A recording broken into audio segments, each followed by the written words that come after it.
This barbaric ritual was so extreme, even ancient Rome's seediest spots banned it outright. But in Constantinople's massive hippodrome, it went down every night, involving kids as young as 10. Imagine that. We're talking systematic child abuse that forged history's most dangerous empress and sparked a massacre of 30,000 souls. The act, Leda and the Swan. A naked kid sprawled on stage while trained animals did things that'd make your stomach turn today. 80,000 fans roaring, coins showering a little girl's body.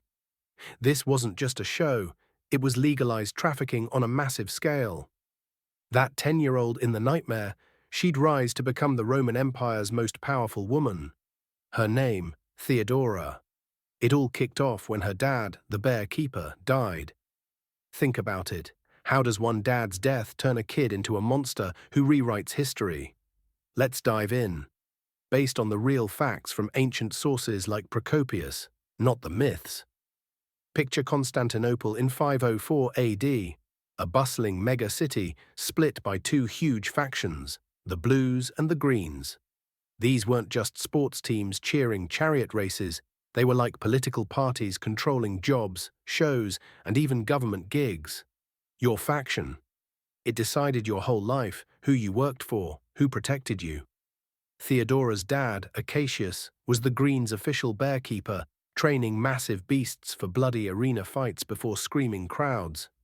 But when Acacius drops dead suddenly, bam, his family should have inherited his spot and safety net. That's how it worked, right? Wrong. Enter corruption. Asterius, the Greens' dance master who doled out entertainment jobs, takes a fat bribe. He hands the bearkeeper role to some outsider, dooming Acacius's widow and 3 little girls to the streets. One sleazy deal, and bam, they're tossed into the ancient world's most organized child trafficking ring. Theodora's mom faces a gut-wrenching choice. Let her kids starve, or feed them into the brutal entertainment machine that keeps the city buzzing.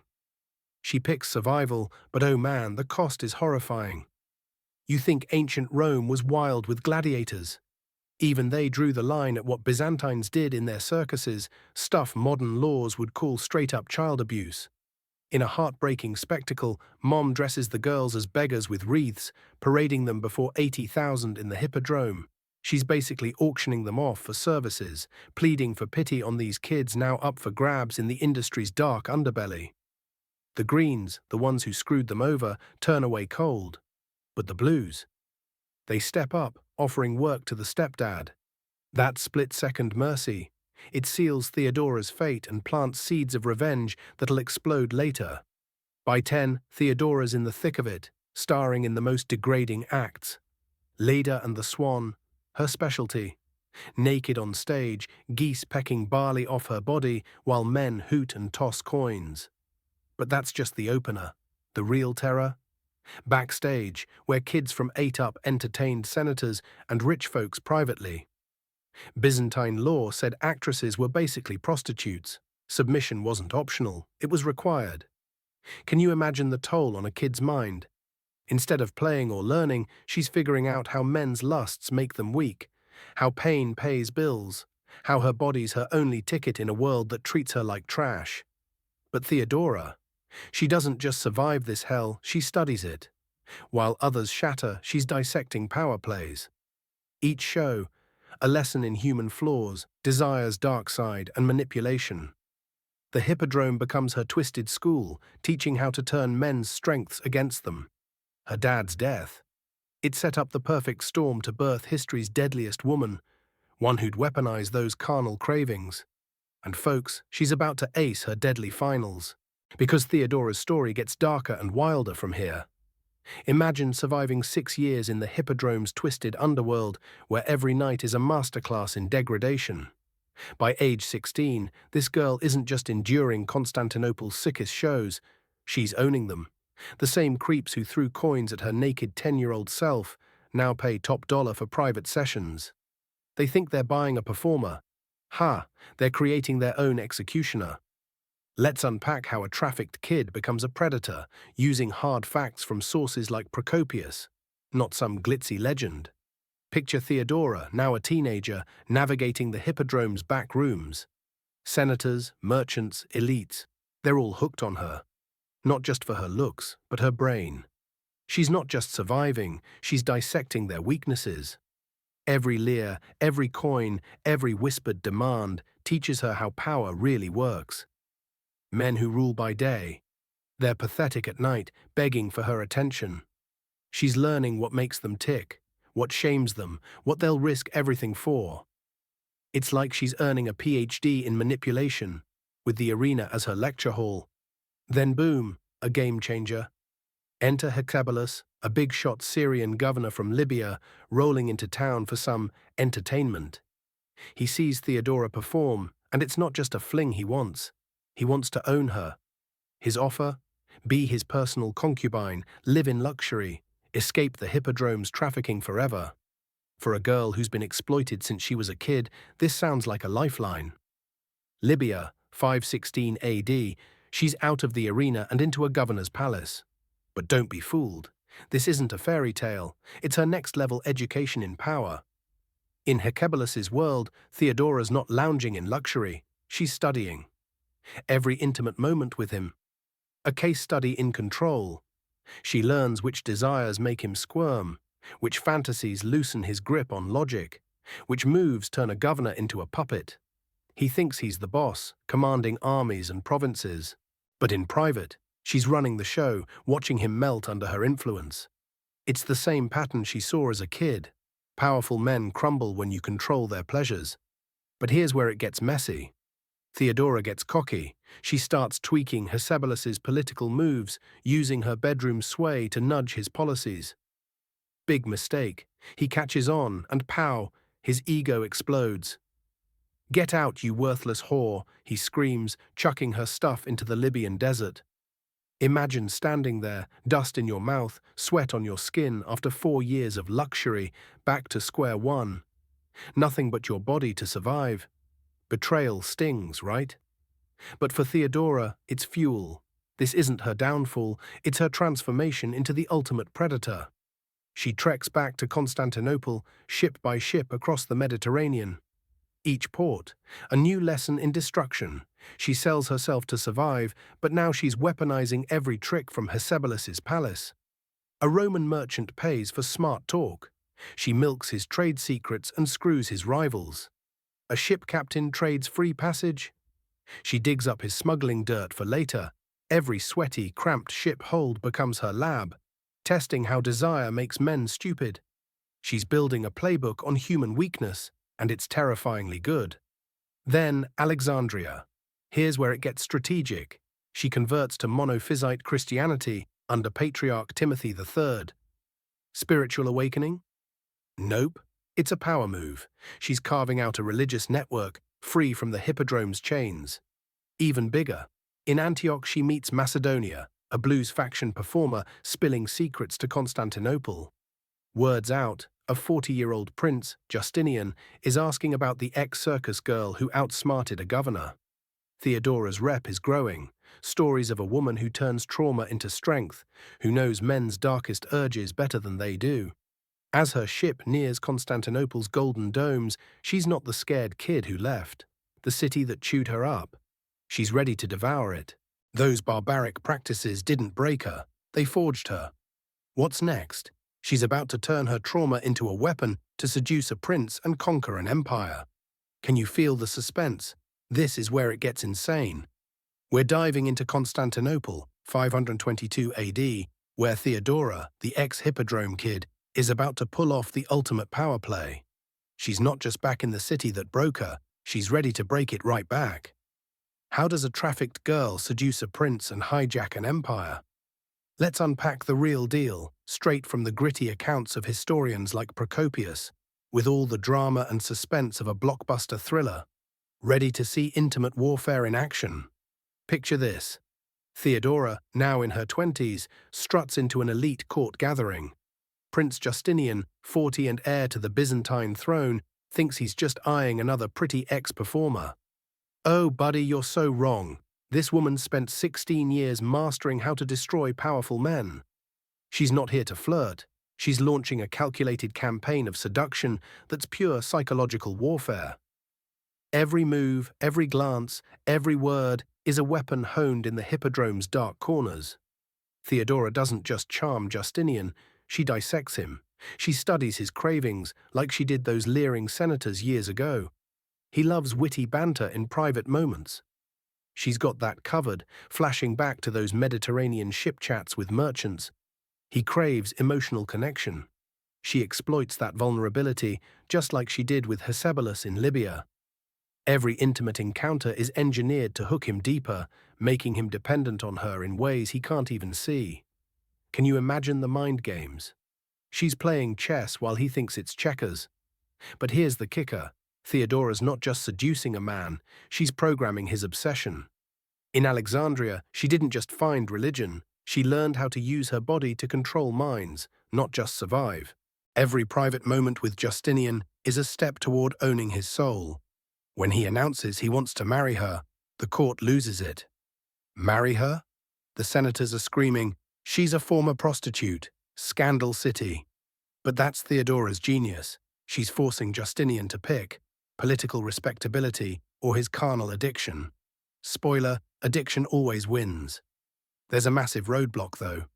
Byzantine law bans senators from marrying actresses, once a performer, always a performer, forever branded as lesser. It's designed to keep women like Theodora out of power. But the real problem? Empress Euphemia. She's no pushover, a former slave who clawed her way to the top. She sees Theodora for what she is, a weapon of intimate manipulation gunning for the throne. I was a slave, Euphemia snaps in front of the court, pointing at Theodora, but never a whore. Ouch, it's a showdown. Ex-slave versus ex-trafficking victim, battling over who gets to rule. Euphemia's not just fighting a marriage, she's trying to stop a predator trained in barbaric practices from grabbing imperial power. She blocks every legal reform, bans Theodora from court events, and digs in her heels. Then, plot twist. On a chilly night in 523 AD, Euphemia drops dead. No warning, no sickness, just poof. Gone. Suspicious much? Here's the tea. Theodora learned about poisons in her trafficking days. Veteran prostitutes taught her which herbs could knock out a creepy client, which toxins leave no trace, which deaths look natural. Coincidence? I don't think so.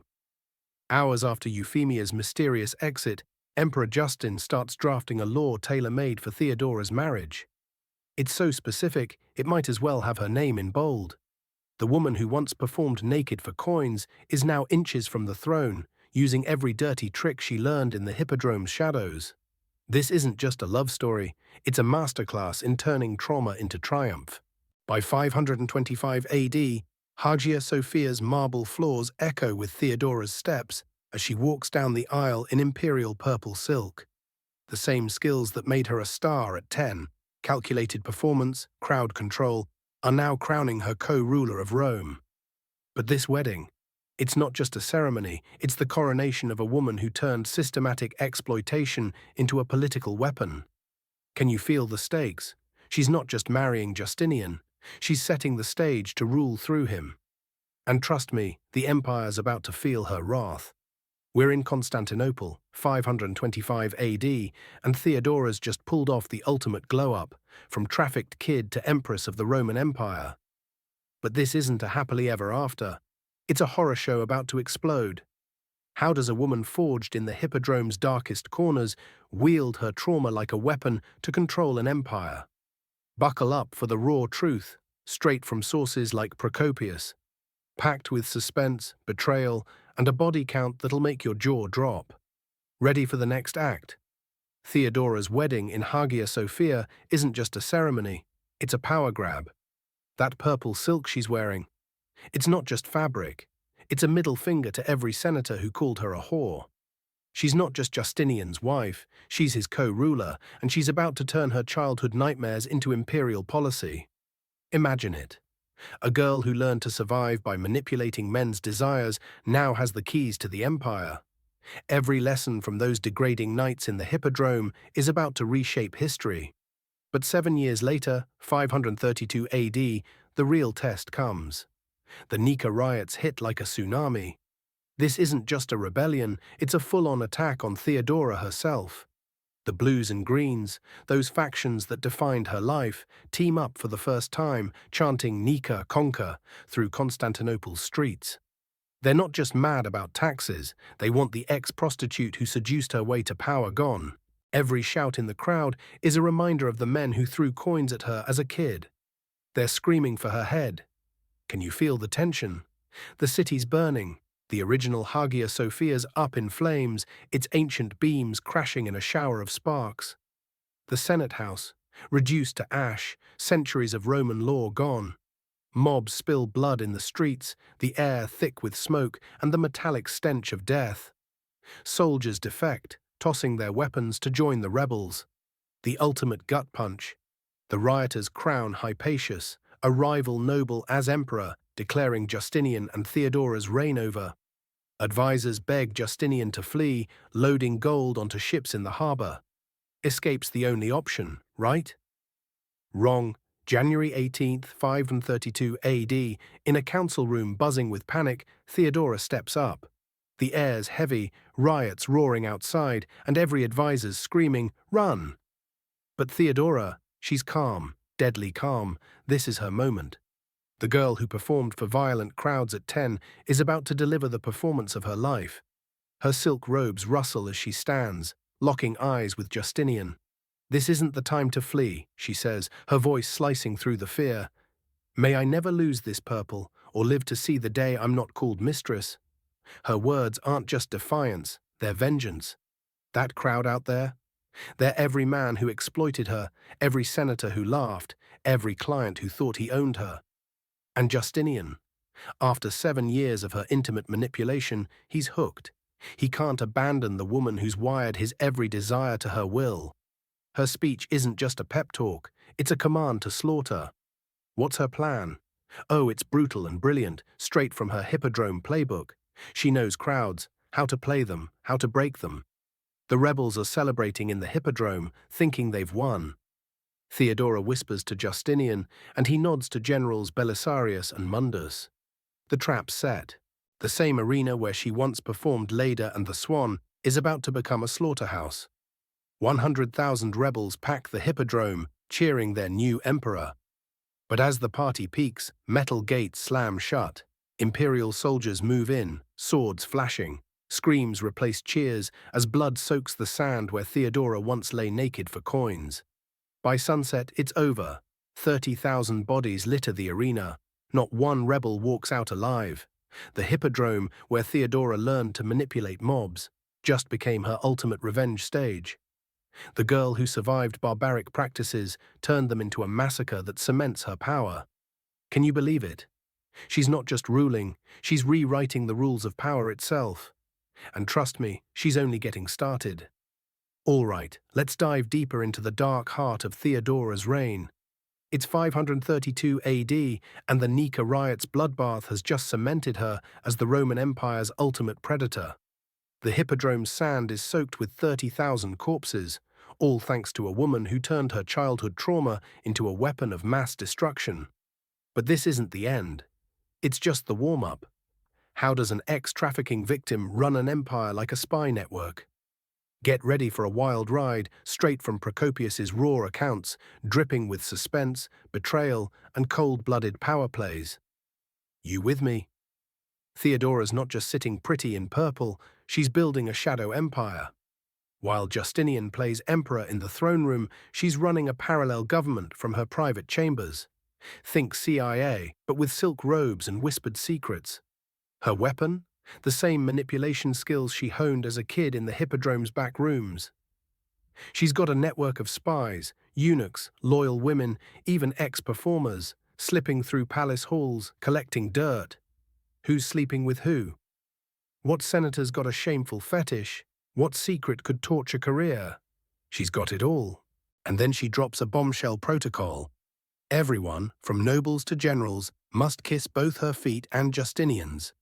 This isn't just respect, it's domination. She's flipping the script, making the elite grovel like she once did. Can you imagine the humiliation? The same dynamic she endured as a child, public degradation, is now her tool to keep the court in line.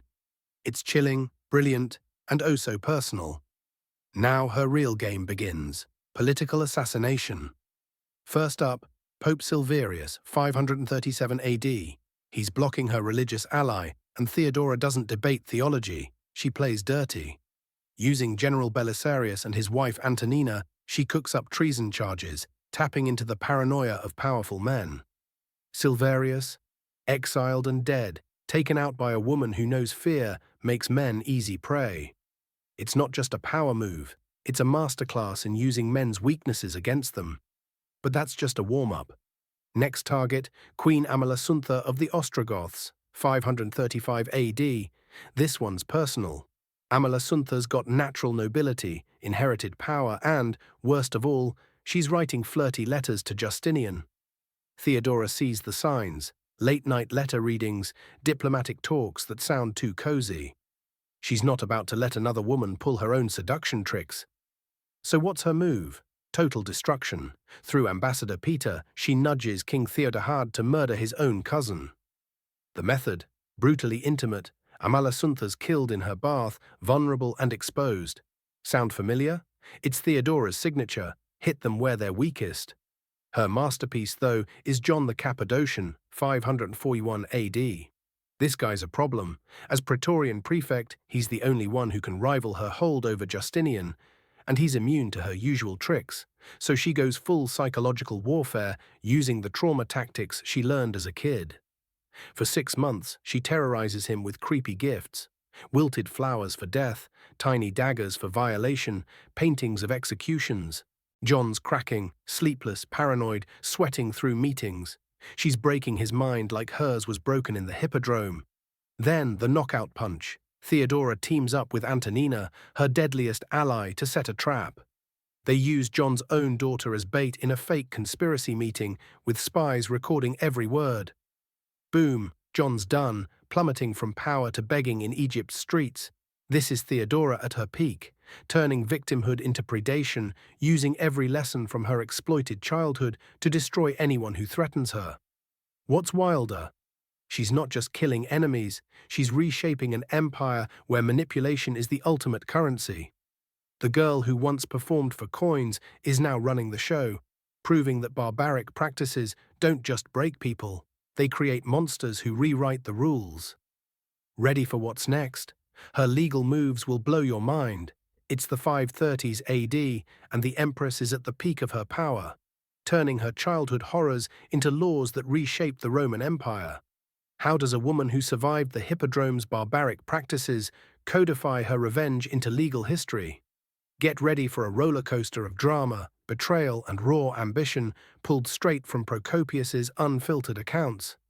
This is Theodora weaponizing her trauma to control an empire, and it's jaw-dropping. Let's go. Theodora's not just ruling beside Justinian, she's rewriting the rules of power itself. Her greatest weapon, the corpus juris civilis, the foundation of Western law, infused with her personal vendetta. This isn't just legal reform, it's the ultimate revenge fantasy of a trafficking survivor. Imagine it, the girl who was legally branded a prostitute now dictates laws that govern an empire. Every clause feels like her spitting in the face of the men who exploited her. Can you feel the stakes? Her anti-prostitution laws are a gut punch.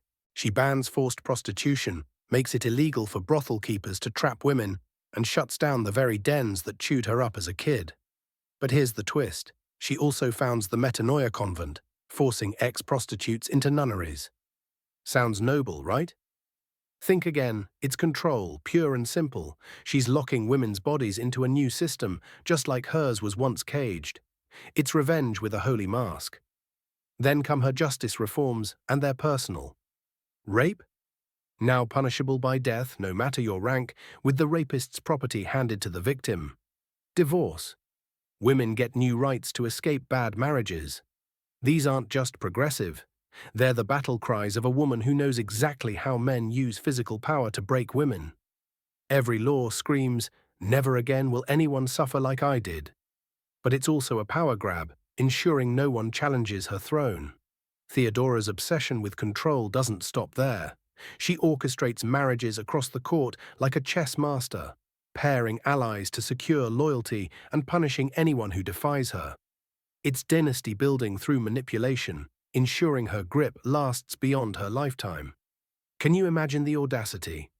The girl who once performed for coins is now playing puppet master with the empire's elite. But her real genius, turning intimate knowledge into political domination. Her spy network, those eunuchs and ex-performers, keeps tabs on every secret, every scandal. Senators, generals, even priests, no one's safe. She knows who's cheating, who's plotting, who's weak, and she uses it. A whispered rumor here, a well-placed threat there, and her enemies crumble. It's the Hippodrome all over again, but now she's the one throwing the coins. The San Vitale mosaics tell the story best. There she is, painted larger than life, draped in a cloak embroidered with the three kings, positioning herself as divine royalty. From a naked kid in the arena to a goddess on the walls of a church. Talk about a glow-up. But it's not just art, it's propaganda. She's screaming to the world, "I'm untouchable." Every tourist snapping selfies in modern Istanbul's Hippodrome stands where she once suffered, and where she later ordered 30,000 deaths. Chilling, right? Yet her story's not just about power, it's about survival. Every law, every assassination, every marriage she rigged was a brick in the wall she built to protect herself from the world that tried to destroy her. Was it worth it? Turning victimhood into predation cost thousands of lives, but it gave her an empire. What would you do to escape that kind of pain? Theodora's answer was clear: burn it all down and build her own kingdom on the ashes. Here we go, folks, the final act of Theodora's epic, gut-wrenching saga. It's 548 AD, and the empress who clawed her way from the Hippodrome's horrors to the Roman throne is facing her last curtain call. How does a woman who turned trauma into triumph leave her mark on history? Brace for a finale packed with heartbreak, power, and a legacy that still haunts us. Drawn straight from Procopius's raw accounts, this is Theodora's endgame, and it's a wild ride. Let's dive in. June 28th, 548 AD. Theodora's dying, probably from cancer, at just 48. The empire holds its breath, but the real shock comes after her death. Justinian, the emperor she controlled for decades through intimate manipulation, falls apart. He's a wreck, can't rule, won't remarry, and drifts through 17 more years like a ghost. The man she rewired with her Hippodrome-honed skills is lost without her. No major laws pass after she's gone. The Corpus Juris Civilis. That legal masterpiece was her brainchild, not his. Can you feel the weight of her influence? Her death isn't just a personal loss, it's a political earthquake. The empire's genius, its ruthless edge, dies with the woman who turned exploitation into governance. Those mosaics in San Vitale? They immortalize her, towering over others in royal purple, embroidered with the three kings, claiming divine status. From a kid abused for coins to a goddess etched in stone, her transformation is unreal. Tourists today snap selfies in Istanbul's Hippodrome, oblivious to the sand where she suffered and later spilled 30,000 lives. Chilling, right? But let's talk legacy. Theodora's laws, banning forced prostitution, punishing rapists, empowering women in divorce, set the stage for Western legal systems. They're her revenge, ensuring no one endures her pain, but also her power play, cementing her control. Yet her metanoia convent shows her darker side, trapping women in a new kind of cage. She didn't just survive the system, she became it, bending it to her will. Was it worth it? Turning victimhood into predation cost 30,000 lives, countless betrayals, and a trail of bodies from popes to queens. But it gave her an empire, a legacy that outlasted her. Imagine being that 10-year-old, naked on a stage, geese pecking at your skin. Would you burn the world to escape? Theodora did, and she built a new one from the ashes. Her story isn't just history, it's a warning. Barbaric practices don't just destroy, they create destroyers. The girl who learned to manipulate men's desires reshaped an empire, proving trauma can forge monsters who rewrite the world. So what's the takeaway? Power comes at a cost, and Theodora paid it in blood. Want more stories of how pain shapes history? Stick around. This is just the start.